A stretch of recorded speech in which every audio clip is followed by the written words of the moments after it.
نحمده ونصلي ونسلم على رسوله الکریم اما بعد۔ آج کی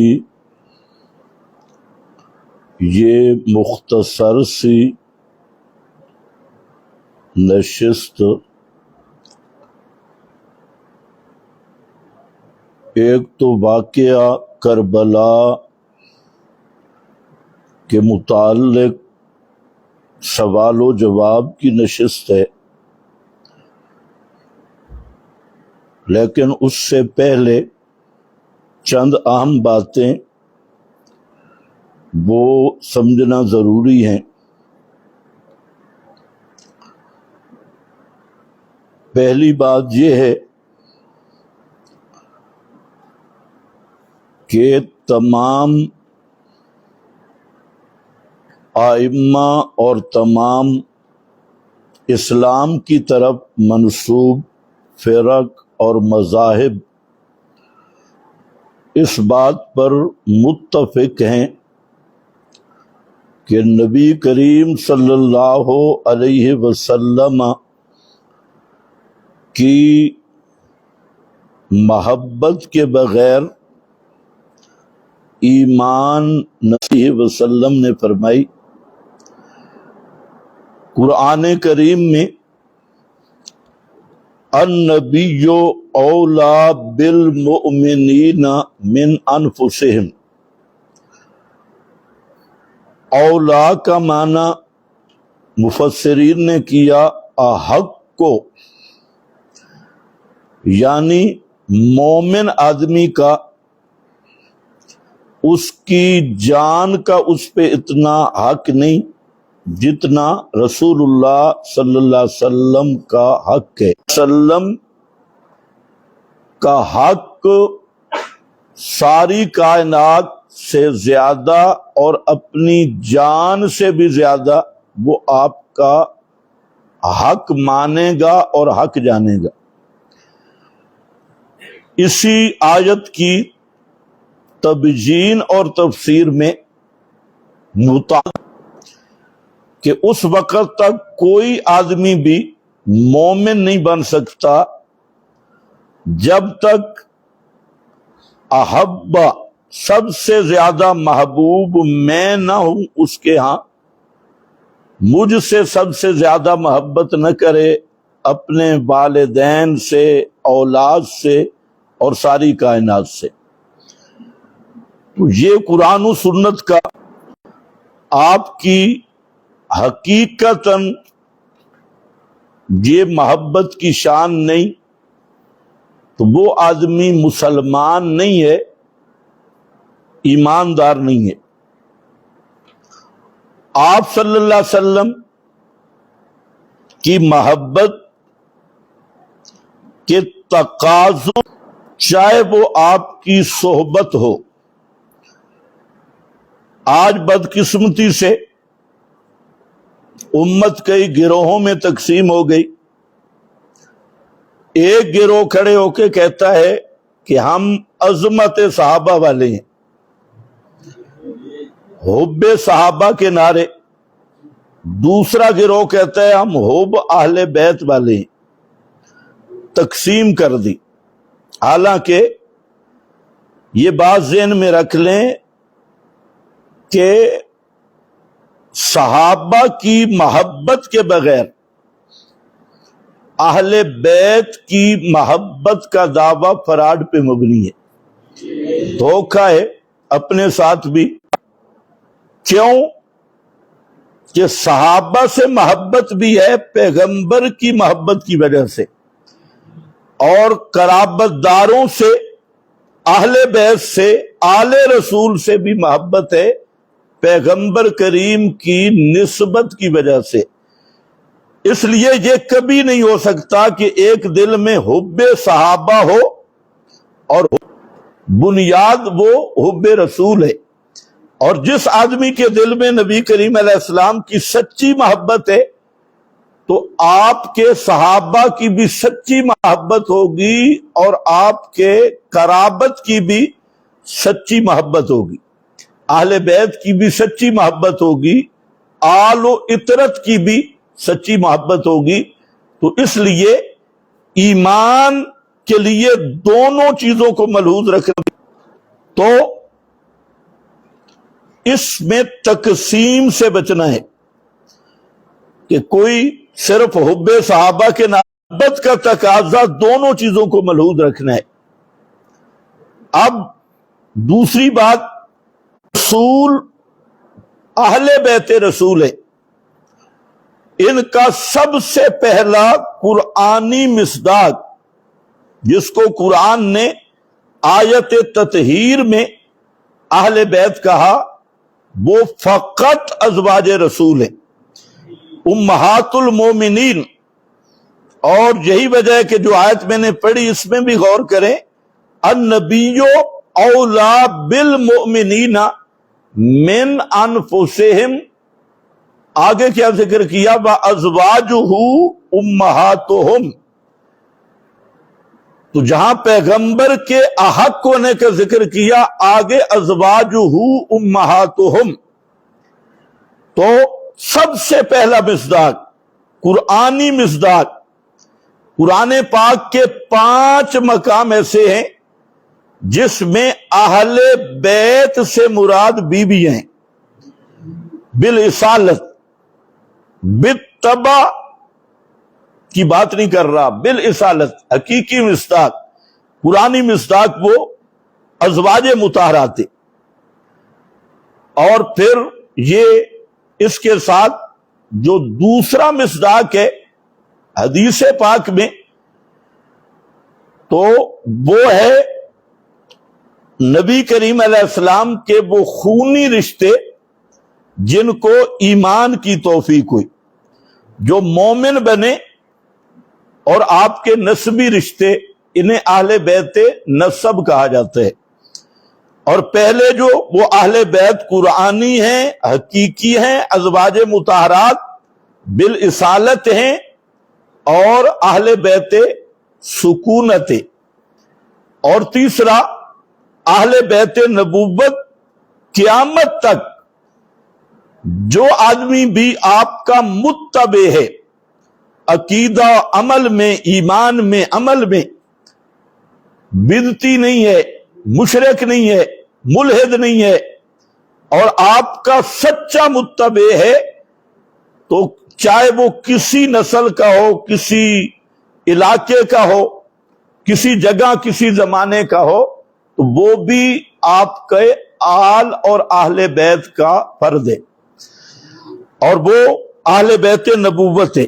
اس پر پہلے بھی کبھی بیان ہوا ہے، اس لیے اس کو میں زیادہ نہیں آگے لے جانا چاہتا.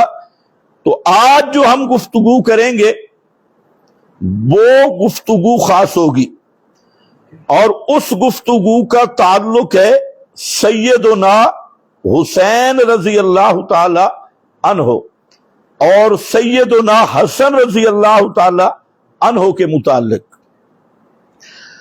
حضرت سیدنا حسن اور حسین کے متعلق گفتگو سے پہلے تیسری بات یہ سمجھ لیں کہ قرابت رسول اللہ صلی اللہ علیہ وسلم کی، اس کے ساتھ محبت کرنا، یہ نبی کریم علیہ السلام کا بھی حکم ہے اور قرآن کا بھی حکم ہے. اس کے بغیر ایمان کی تکمیل نہیں. نبی کریم علیہ السلام، مسلم شریف کی حدیث ہے، آپ نے جب امت کو وصیت کی کتاب اللہ کی اور قرآن کریم کی عظمت بیان کی، اور یہ حکم دیا، ارشاد فرمایا کہ ہدایت صرف قرآن سے مل سکتی ہے. فیہ الہدی والنور، ہدایت اور نور وہ قرآن مقدس سے اخذ ہو سکتا ہے. قرآن کے علاوہ کوئی دوسرا گھر ہدایت کا نہیں. حدیث، سنت وہ تبیین قرآن ہے. وہ اسی نور کی تنویر ہے، اسی نور کی روشنی ہے، تو اس لیے وہ چیز الگ نہیں۔ یہاں نبی کریم علیہ السلام نے جو وصیت کی مسلم شریف کی حدیث میں، اس میں آپ نے فرمایا ترکت فیکم امرین، دو چیزیں چھوڑ کے جا رہا ہوں۔ اولہما کتاب اللہ، پہلے نمبر پہ کتاب اللہ ہے، پہلے نمبر پہ۔ اور فرمایا فیہ الہدی، علماء تو جانتے ہیں فیہ مقدم کیا، فیہ الہدی کہ ہدایت ساری اسی قرآن میں بند ہے، فیہ الہدی والنور، اور ساری روشنی اسی میں ہے۔ اسی قرآن سے ایمان حاصل کرنا، اسی سے عقیدہ حاصل کرنا۔ اور دوسری بات جو آپ نے ارشاد فرمائی وہ یہ ہے کہ جو میرے اہل بیت ہیں ان کے متعلق اللہ سے ڈرنا، اور ان کے ساتھ ان کے حقوق، ان کا ادب، ان کے ساتھ عقیدت، ان کے احترام میں کوتاہی نہ کرنا۔ تمسک بالقرآن و سننا ہوگا، لیکن ساتھ ہی ذکر کیا اذکرکم اللہ فی اہل بیتی، 3 دفعہ آپ نے فرمایا اذکرکم اللہ، اذکرکم اللہ، میں تمہیں اللہ سے ڈراتا ہوں اپنی اہل بیت کے بارے میں۔ یعنی مطلب کیا ہے کہ ان کے ساتھ ان کے حقوق میں کوتاہی نہ کرنا، ظلم نہ کرنا، زیادتی نہ کرنا۔ 3 مرتبہ آپ صلی اللہ علیہ وسلم نے یہ بات ارشاد فرمائی، اور یہ ایسے ہے جیسے دوسرے مقام پہ آپ خطبوں میں سنتے ہیں اللہ اللہ فی اصحابی، کہ یہاں پر بھی ہے اتقوا اللہ فی اصحابی، میرے صحابہ کے بارے میں اللہ سے ڈرنا، اور میرے بعد ان پہ تنقید نہ کرنا، غرضاً نشانہ نہ بنانا، تبع آزمائی نہ کرنا، پریکشن نہ کرنا۔ تو دونوں آپ صلی اللہ علیہ وسلم نے دونوں طبقوں کے بارے میں یہی ذکر کیا اذکرکم اللہ فی اہل بیتی، اور وہاں پر اللہ اللہ فی اصحابی، میرے صحابہ کے متعلق اللہ سے ڈرنا، اور آگے من احبہم فبحبی احبہم۔ اچھا یہ بات جہاں نہیں ہے مسلم میں، ادھر ذرا تاکید زیادہ ہے۔ کیوں کہ نبی کریم علیہ السلام کی یہ گفتگو وحی خفی پہ مبنی ہے، اور وحی خفی اللہ کو پتا تھا کہ صحابہ کے دشمن بہت ہوں گے، اور ہر وہ آدمی جس کا باپ پورے ملک میں ابھی تک لاپتہ ہے، اور جس کی ماں سپیشل طوائف ہے جو 10 سواریاں اٹھانے والی ہے ایک ہی وقت میں، وہ بھی اٹھ کے حضرت معاویہ پہ اعتراض کرنا شروع کرتا ہے، حضرت ابو بکر عمر پہ اعتراض کرتا ہے، حالانکہ وہ اپنی ماں کو کرائے پہ بھی ڈھونڈے تو وہ اسے ہفتے تک نہیں مل سکتی، کیونکہ وہ بالکل اپنے لوڈ پہ ہے۔ تو آپ کی یہ گفتگو وحی خفی پہ مبنی ہے کہ صحابہ کے دشمن بہت ہونے تھے، تو جہاں آپ نے تھوڑی بات لمبی کی اور ایک اور فرق رکھا، یہاں فعل محذوف کر دیا، اور علماء جانتے ہیں یہ مقام تحذیر ہے، اور مقام تحذیر کا مطلب ہوتا ہے کہ درمیان میں وقت ہی نہیں، اللہ اللہ اتقوا اللہ، یہی اہمیت دلانے کے لیے۔ اور پھر فرمایا من احبہم فبحبی احبہم، جو ان سے محبت کرے گا وہ میری محبت کی وجہ سے ان سے پیار کرے گا، محبت کرے گا۔ ومن ابغضہم فببغضی ابغضہم، اور جو ان کے ساتھ بغض رکھے گا تو در حقیقت اس کے دل میں میرا بغض ہے، اور ظاہر کر رہا ہے صحابہ پہ سب و شتم کر کے، تنقید کر کے، لیکن اس پلیت کے دل میں بغض میرا ہے، اور جو صحابہ سے محبت کرتا ہے تو وہ میری محبت کی وجہ سے کر رہا ہے، جو ان پر تنقید یا بغض کر رہا ہے تو وہ بھی میری بغض کی وجہ سے کر رہا ہے۔ اور اگلا جملہ بڑا عجیب ہے، من آذاہم فقد آذانی، جس نے ان کی شان کے خلاف بک بک کیا اس نے میری شان کے خلاف بک بک کیا۔ ومن آذانی فقد آذ اللہ، اور جس نے میرے بے ادبی کی، یہاں ایذا مانوی ہے، میری بے ادبی کی، میرا مقام نہیں سمجھا، اس نے رب کی گستاخی کی، اور جس نے رب کی گستاخی کی ان قریب اللہ اسے پکڑ لے گا۔ کتنی لمبی بات فرمائی بھائی، جہاں صحابہ کا معاملہ تھا، اور ادھر پہ اذکرکم اللہ فی اہل بیتی، بالکل ایک جیسا مضمون ہے۔ تو اس لیے میں عرض کر رہا تھا کہ صحابہ اور اہل بیت یہ جدا نہیں ہو سکتے، اور ان کی محبت بھی جدا نہیں ہو سکتی، یہ آپس میں جدا نہیں ہو سکتے۔ اس لیے جب پیروی کی بات آئی تو یاد رکھ لو وہاں صرف صحابہ کی بات آئی ہے۔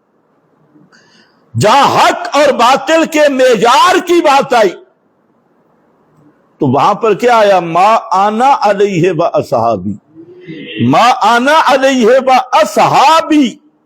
کیوں؟ اس لیے کہ صحابہ اور اہل بیت کا عقیدہ بھی ایک ہے، مذہب بھی ایک ہے، مسلک بھی ایک ہے، اور منبع علم بھی ایک ہے۔ یہ دونوں ایک ہی چیز ہیں۔ جس طرح ایمان کے لیے ان کی محبت میں تفریق کرنا بے ایمانی ہے، اسی طرح صحابہ اور اہل بیت کے مذہب میں تفریق کرنا اور ان کے مسلک میں تفریق کرنا یہ بھی شیطنت اور زند کا ہے۔ جو عقیدہ ابو بکر کا تھا وہی عقیدہ حضرت بطول جنت کا تھا، وہی عقیدہ حضرت علی کا تھا، وہی عقیدہ حضرت حسن اور حسین کا تھا، وہی عقیدہ حضرت علی کا تھا، وہی عقیدہ ازواج مطہرات کا تھا۔ اس لیے اصحابی، اور جہاں احترام و مقام کی بات آئی تو وہاں 3 مرتبہ فرما دیا اذکرکم اللہ۔ اور یہی وجہ تھی کہ یہاں یہ میرے پاس بخاری ہے، اس سے ذرا دیکھو صحابہ کرام علیہم الرضوان اہل بیت سے کتنی محبت کرتے تھے۔ تو اب یہاں بخاری شریف مستقل باب ہے، مناقب قرابت رسول اللہ صلی اللہ علیہ وسلم، نبی کریم علیہ السلام کی قرابت کے مناقب، اس پر امام نے پورا عنوان قائم کیا۔ اور میں صرف چند باتیں بتا کے پھر اپنے آپ کے سوال و جواب کی طرف آؤں گا۔ اب یہاں ذرا دیکھیں کہ تشہد علی، حضرت علی نے خطبہ دیا، ثم قال، پھر فرمایا انا قد عرفنا یا ابا بکر فضیلتک۔ تو حضرت علی کہتے ہیں ابو بکر صدیق رضی اللہ تعالیٰ عنہ کو کہ انا قد عرفنا یا ابا بکر، ہم نے پکی بات ہے پہچانی ہے، فضیلتک، تیری فضیلت اے ابو بکر۔ یہ کہنے والے کون ہیں؟ حضرت علی، یہ حضرت علی ہے، اور کہتے ہیں تیری فضیلت ہم نے پہچان لی، اچھی طرح سمجھی ہے۔ آگے بذکر قرابتہم من رسول اللہ صلی اللہ علیہ وسلم بحقہم، حضرت علی نے ابو بکر صدیق کی جو رسول اللہ سے قرابت تھی، قرب تھا، تعلق تھا، اس کا ذکر کیا، اور ساتھ حق ذکر کیا۔ تو اب حضرت علی کی تقریر ختم ہوئی تو حضرت ابو بکر صدیق نے تقریر شروع کی. فتکلم ابو بکر فقال بالذی نفسی بجدہ لقرابۃ رسول اللہ احب الی ان اصل من قرابتی. فرماتے ہیں بالذی نفسی بجدہ، قسم اس ذات کی جس کے قبضہ میں میری جان ہے، رسول اللہ کی قرابت مجھے اپنی قرابت سے زیادہ عزیز اور زیادہ محبوب ہے. یہ کون کہہ رہے ہیں؟ حضرت ابو بکر صدیق. حضرت علی ان کے فضائل بیان کر رہے ہیں، اور حضرت صدیق اکبر فرما رہے ہیں کہ اللہ کی قسم اٹھا کر والذی نفسی بجدہ لقرابۃ رسول اللہ احب الی ان اصل من قرابتی. یہ حدیث 3712 اور 3093 اس پر بھی موجود ہے بخاری میں. پھر حضرت صدیق اکبر فرماتے ہیں کہ لوگوں، اگر محمد صلی اللہ علیہ وسلم کو تلاش کرنا ہو تو تلاش کرو فی اہل بیت ہی، ان کو ان کے اہل میں تلاش کرو. یعنی محمد الرسول اللہ صلی اللہ علیہ وسلم کی محبت کے لیے اہل بیت اور اہل قرابت کی محبت ضروری ہے. یہ کون کہنے والے ہیں؟ ابو بکر صدیق. آپ اندازہ کریں، اب کئی زنادقہ کی اولاد، مجوسی نسل، وہ بیٹھی ہوئی ہے میڈیا پہ، صبح و شام لگی ہے کہ ابو بکر اور علی کی نہیں بنتی تھی. اور حضرت ابو بکر اور حضرت علی کا تعلق دیکھو، اور پھر حضرت صدیق اکبر کے جذبات، ان کے دلی محبت کہ رسول اللہ کی قرابت مجھے اپنی قرابت سے بھی احب. اس پہ صدیق نے قسم اٹھائی ہے. صدیق ویسے صدیق تھا، قسم نہ بھی اٹھاتا تب بھی اہل ایمان کا یقین تھا، لیکن قسم اٹھائی. پھر حضرت عمر رضی اللہ تعالیٰ عنہ، حضرت عمر کے تو بہت زیادہ واقعات تھے. حضرت عمر رضی اللہ تعالیٰ عنہ قحط پڑتا ہے، جو بخاری شریف ہے، قحط سالی ہوئی تو حضرت فاروق اعظم رضی اللہ تعالیٰ عنہ مدینہ میں، سارے صحابہ جمع ہیں، انصار بھی مہاجرین بھی. حضرت فاروق اعظم منبر پہ حضرت عباس کو بٹھاتی ہیں، عباس کو، اور معروف واقعہ ہے، اور کہتے ہیں اللہم انا نتوسل بنبیک انا کنا نتوسل بنبیک. اللہ جب تیرے محبوب زندہ تھے تو ہم ان سے دعائیں کروایا کرتے تھے. یہاں توسل وہی ہے جو دوسرے مقام پہ موجود ہے، دعا کی درخواست کرنا. تو جب آپ زندہ تھے کنا نتوسل، ہم آپ رسول اللہ سے دعا کرواتے تھے. آج اللہ کے محبوب دنیا میں نہیں، نتوسل الیک بام نبیک، آج تیرے نبی کے چچا سے ہم دعا کروا رہے. حضرت عباس سے دعا کروائی، حضرت عباس منبر سے اترے اور موسلا دھار بارش شروع ہو گئی. حضرت عباس دعا کر رہے تھے، صحابہ آمین کہہ رہے تھے. تو یہ توسل وہ ہے. یہاں باتیں بہت ہیں، لیکن میں اپنے موضوع کی طرف آتا ہوں کہ حضرت فاروق اعظم رضی اللہ تعالیٰ عنہ نے پھر شادی کی حضرت علی المرتضی کی بیٹی ام کلثوم کے ساتھ، اور یہ بخاری میں موجود ہے اور اہل تشیع کی بہت ساری کتب میں موجود ہے. تو کیوں کی؟ تو بعض جگہ پہ یہ وضاحت بھی موجود ہے کہ فاروق اعظم نے پیغمبر کریم صلی اللہ علیہ وسلم کی نسبی تعلق کی بنا پہ حضرت فاطمہ کی بیٹی ام کلثوم سے شادی کی ہے، اور پھر اللہ نے ان کو بیٹا بھی دیا ہے. آج یہ مجوسی کہتے ہیں وہ جننی تھی. ہاں جننی تھی. یہ ساری جننیاں بھوتنیاں کے بچے، جننی کے بچے جننی تھی. تو خیر، تو یہ حضرت فاروق اعظم ہے. پھر حضرت فاروق اعظم رضی اللہ تعالیٰ عنہ نے صحابہ کرام کے جو وظائف مقرر کیے تھے تو سب سے اول نمبر دیا تھا بدری صحابہ کو جو اصحاب بدر تھے. تو حضرت حسن اور حضرت حسین کو بھی حضرت فاروق اعظم وہی وظیفہ دیتے تھے جو بدری صحابہ کو دیتے تھے. یہ کیا تھا؟ یہ قرابت رسول صلی اللہ علیہ وسلم کا وہ لحاظ تھا، محبت تھی، تعلق تھا. تو بہرحال اس پہ بہت زیادہ مواد اور بہت زیادہ چیزیں موجود ہیں. اب صرف چند باتیں کہ حضرت حسن اور حضرت حسین، آج لوگ حضرت حسین کا تذکرہ کرتے ہیں، حضرت حسن کا نہیں کرتے. حسینیت زندہ باد کے نعرے ہیں، کبھی حسنیت زندہ باد نہیں سنی.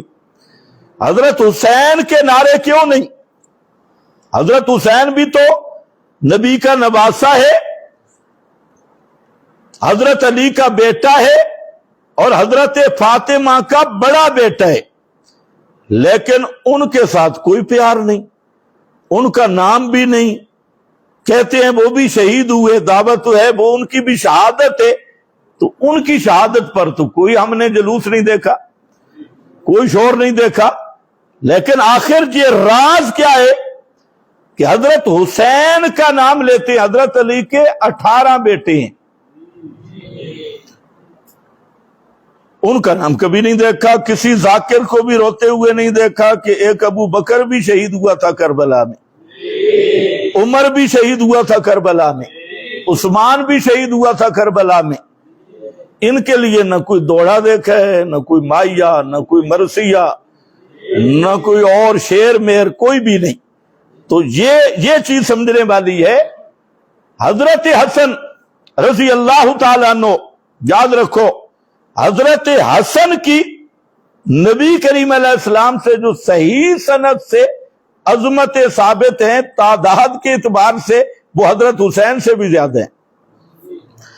اس لیے امام بخاری رحمت اللہ علیہ یہاں پر باب قائم کیا ہے مستقل، مناقب الحسن والحسین. پہلے نمبر پہ حضرت حسن کا تذکرہ، پھر حضرت حسین کا. لیکن آج اہل بیت کی محبت کے نعرے لگانے والے حضرت حسین کا تذکرہ کریں تو ان کے چہرے بگڑ جاتے، حضرت حسن کا تذکرہ کریں تو ان کے چہرے پہ لاکھ لعنت کا بورڈ لگ جاتا ہے اور بالکل سارے مر جاتے ہیں. اور صرف حضرت حسین کا نام لیتے ہیں. پورے اہل بیت میں صرف حضرت حسین ہے. تو حسنیت اس سے بھاگنا اور حسینیت کا نعرہ لگانا یہ منافقت ہے اور یہ یہودیت ہے، اور اس کی اصل سٹوری جو ہے وہ کھل جائے گی.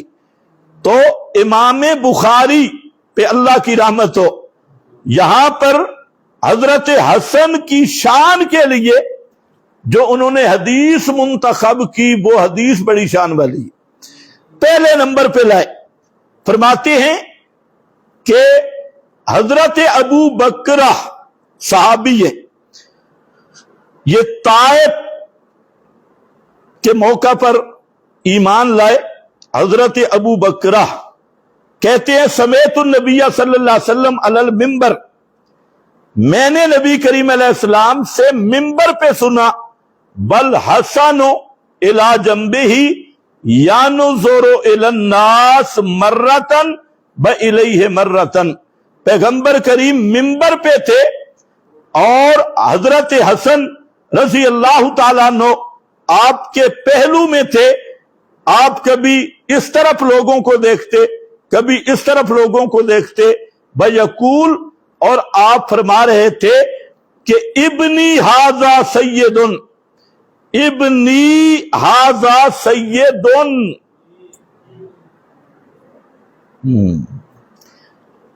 انا کے لفظ دوسرے مقام پہ جا، ابنی ھذا سید، میرا یہ بیٹا سردار بیٹا ہے، سید بیٹا ہے، سید سید بیٹا. عجم میں تو لفظ سید کا بہت اور مفہوم ہے. تو ان کے لحاظ سے میں کہتا ہوں تم سید کہلواتے ہو، تمہیں سعادت ملی حسن کی وجہ سے ہے، جو واقعتاً آل رسول ہیں، ورنہ یہاں تو عجم میں کول مسلی میراثی اٹھ کے کہتے ہیں میں بھی سید ہوں، جس کا کوئی اتا پتہ نہیں ہے۔ جو حقیقتاً حسنی خون ہے، حسینی خون ہے، انہیں اس حدیث پہ فخر کرنا چاہیے۔ اس حدیث میں آیا ابنی ھذا سید، یہ میرا بیٹا سردار بیٹا ہے، اس کی سعادت کیا ہے، اس کی سرداری کیا ہے، اس کی یہ شان اور مقام کیا ہے؟ فرمایا لعل اللہ ان یصلح بہ بین فئتین من المسلمین، اور دوسرے مقام پہ عظیمتین من المسلمین فئتین عظیمتین، فرمایا یہ میرا بیٹا، اس کی وجہ سے اللہ دو مسلمانوں کی عظیم عظمت والی جماعتوں کی صلح کرائے گا۔ اس حسن کی وجہ سے عظیمتین، عظیم دو جماعتیں، بڑی شان والی مسلمانوں کی دو جماعتیں، بڑی عظمت والی، میرے اس بیٹے کی وجہ سے اللہ اس کو ذریعہ بنائے گا ان کی صلح کا۔ یہ حدیث پوری ہو گئی، عظمت بیان کی جا رہی ہے، اور یہ عظمت ملا نہیں بیان کرے گا، جس کے اندر رافضیت کے جراثیم ہیں وہ کبھی یہ نہیں بیان کرے گا، کیونکہ اس میں کب یہ پیشین گوئی پوری ہوئی؟ جب حضرت حسن اور حضرت حسین رضی اللہ تعالی عنہما نے دونوں نے حضرت سیدنا امیر معاویہ رضی اللہ تعالی عنہ کو خلافت سپرد کر کے دونوں جماعتیں، حالانکہ حضرت حسن کے ساتھ جو فوجیں تھی پہاڑوں کی مانند تھی اور بہت زیادہ فوج تھی، حضرت حسن کی بخاری شریف میں تذکرہ ہے، اس کے باوجود حضرت حسن نے خلافت اور امامت حضرت معاویہ رضی اللہ تعالی عنہ کو دے کر مسلمانوں کی دونوں جماعتوں کے اندر صلح کا سبب بنے اور صلح کرا دی۔ یہ وجہ ہے کہ حضرت حسن کا نام بھی نہیں لیتے، یہ وجہ ہے۔ اور جو سبائی چھپے ہوئے تھے پرانے یہودی، آج عجیب بات ہے، ذاکر اور مجتہد نے مسئلہ کربلا کا بیان کرنا ہوتا ہے، بھونکتا ابو بکر صدیق کو ہے، اور کیا جوڑ لگاتا ہے، کیا ربط لگاتا ہے کہ کربلا کا اصل ربط سقیفہ کے ساتھ، اصل ربط یہ ہے۔ اسی طرح آج کا مودودی وہ جب کھڑا ہوتا ہے تو کیا کہتا ہے؟ کربلا کا اصل جو ربط ہے نا، تو سبب وہ حضرت معاویہ کے ساتھ جوڑتا ہے، ادھر جوڑتا ہے۔ لیکن یاد رکھو، کربلا کا اگر ربط جوڑنا ہے نا ان کے ساتھ کہ اس میں حضرت معاویہ کا قصور تھا، جرم تھا معاذ اللہ، یا ابو بکر صدیق کا، تو پھر آؤ میں آپ کو بتا دیتا ہوں، اور انصاف کی بات ہے کہ یہ پھر جرم ان کا بنے گا جنہوں نے حضرت معاویہ کو خلافت دی ہے۔ حضرت معاویہ کو خلافت کس نے دی تھی؟ حضرت حسن۔ اس لیے ایسے ربط نہ جوڑو، یہ اعتراض حضرت حسن پہ ہوگا، اور یہی وجہ ہے کہ اس وقت بھی انہوں نے کہنا شروع کیا یا مذل المومنین، اے مومنوں کو ذلیل کرنے والے۔ یہ حضرت حسن کو کہا اسی پارٹی نے، پھر نیزے مارے، زخمی کیا، اور اس کے علاوہ بہت کچھ کیا۔ آج ہمارا یہ موضوع نہیں، آج ہم نے صرف چند باتیں کرنی ہے، اور صرف ان سے کرنی ہے جو اہل سنت کہلواتی ہے۔ اہل تشیع سے ہم اگلی نشست میں بات کریں گے، تو یہاں صرف اہل سنت سے۔ تو